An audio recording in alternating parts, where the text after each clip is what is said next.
Every once in a while, something comes into your life that never really leaves. It shapes the way you think, the decisions you make, and the dreams you chase. For me, that thing has been pretty obvious.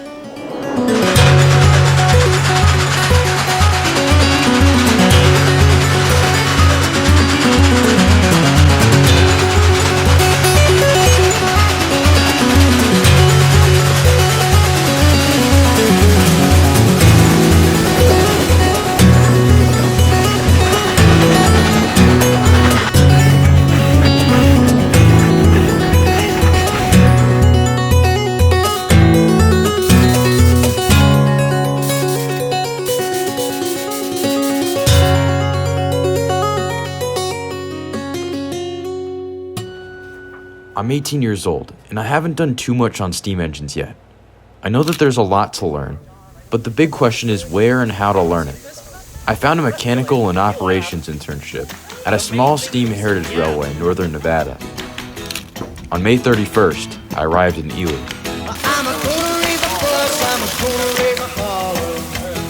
It's a young group of guys. Most of the guys on the steam crew are under 25. Some came from families that have been railroading for generations, while others were just beginning their journey in the world of steam. No die, son, you gotta work late.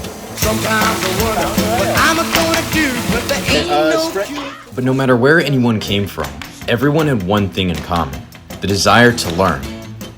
Leading that effort was a man named John Henry, the master mechanic, and Ken, the shop foreman. If this railroad had professors, it was them. At the beginning of my internship, I told them that I wanted to learn everything I could about steam engines.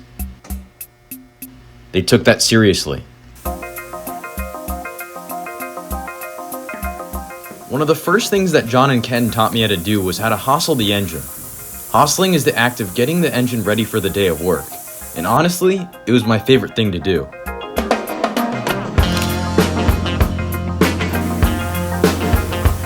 The first thing that we do is clean the rods, cleaning off any leftover grease and oil so that the greasing process could go smoothly. Then, we grease the rods using an Alamite gun. It's an air-powered lubrication tool that uses hard grease to lubricate the rod bearings on a steam engine. Then we'd work our way around the locomotive, filling countless oil cups. Steam oil went into the places where it could withstand the high temperatures and steam pressure of live steam. Journal oil was used on the shoes, wedges, and other rotating surfaces to reduce friction and prevent wear, while air oil lubricated the air compressor and brake system components, so they could also operate smoothly. Every fluid had a specific purpose and had a different viscosity, so it's crucial that they are applied in the correct places. It sounds simple, but it completely changed the way I looked at the engine. I stopped seeing individual parts and I started seeing an entire system working together.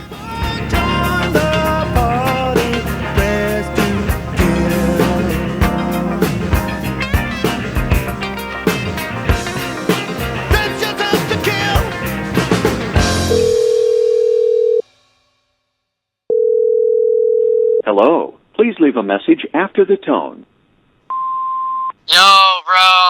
Hi, Zach. I hope you're doing well. Dude, you missed out. It was like 5 to 7 foot. I hope Ely's treating you well, bro. And it's not every day that you get to do something you're passionate about, and especially get paid for it. But I can't wait to see you back here, at least in Altoona. Call me back, bro. We need to talk more. As much as I was learning through those weeks, the Nevada Northern was also the first time I'd ever experienced real culture shock. I was hundreds of miles from anywhere I called home, surrounded by people and a way of life that were completely different from anything I was used to. But there were two guys who really helped me cope with the distance.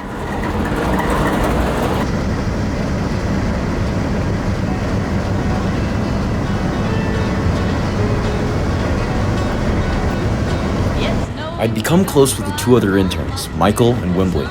They'd come all the way from Louisiana, where they volunteered at the Red River and Gulf Railroad.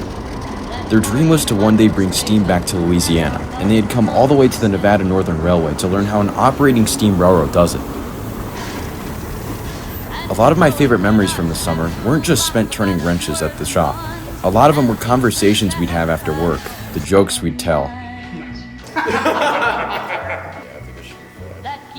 Looking back, I don't know what I would have done without those two. They reminded me that chasing a dream is a lot more meaningful when you're surrounded by people chasing theirs too. And sometimes, you gotta have a little bit of fun.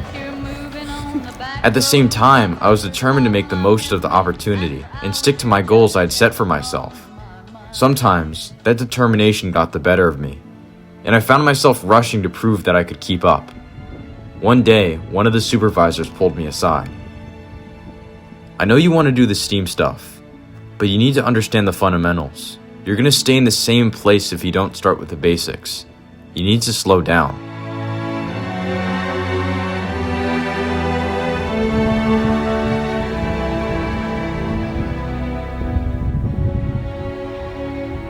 At first, I didn't understand what he meant. I thought that learning fast was the way to go. But the more I thought about it, the more I realized how valuable learning slowly really was. I guess it's learning slow or bust.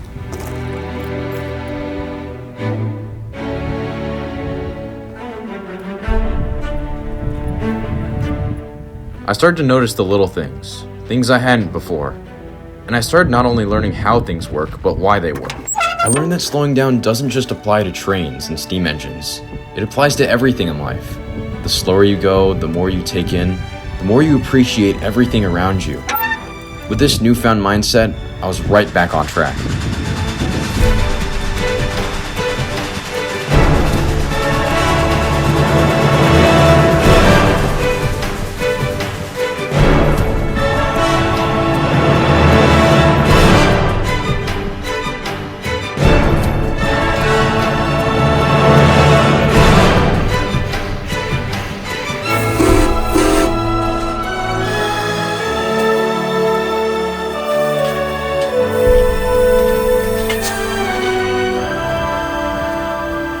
Within 2 months, I went from never hustling an engine to learning to fire one.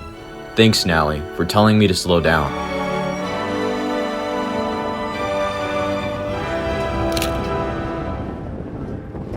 A few days before I left, Con took myself and Wimbley to the top of the coal tower. It was amazing. The view from the top was nothing short of breathtaking. Standing upon the coal tower was a tattered American flag. The flag had been flying for months. Through the rain, the snow, the burning heat. I carried that flag to the bottom of the tower. At the bottom, I asked if I could keep the flag. They told me no. I gave the flag to them, and it was retired in the firebox of Locomotive 81. I nearly shed a tear. I don't know why that flag affected me so much. The next day, Green, the track guy, came to the bunkhouse. He handed me a flag that he had had in his house for decades. He told me to keep it. I didn't really know what to say. I gave Green a big hug and I took the flag.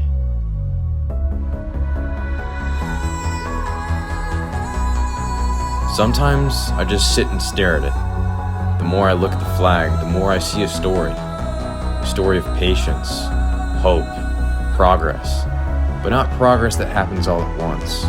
Progress that happened when the time was right. I see the people who taught me, the friends I've made, a nation, and I see a railway that isn't afraid to teach.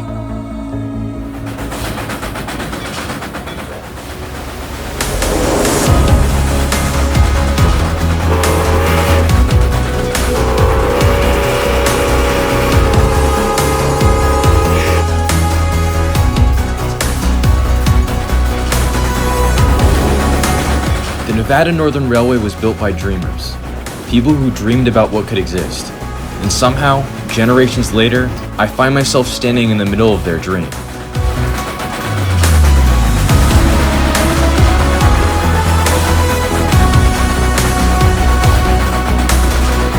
This railway taught me far more than steam engines.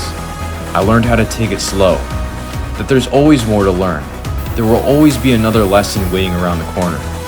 It showed me what a dream can accomplish. A dream can outlive you. It can inspire people who you will never even meet.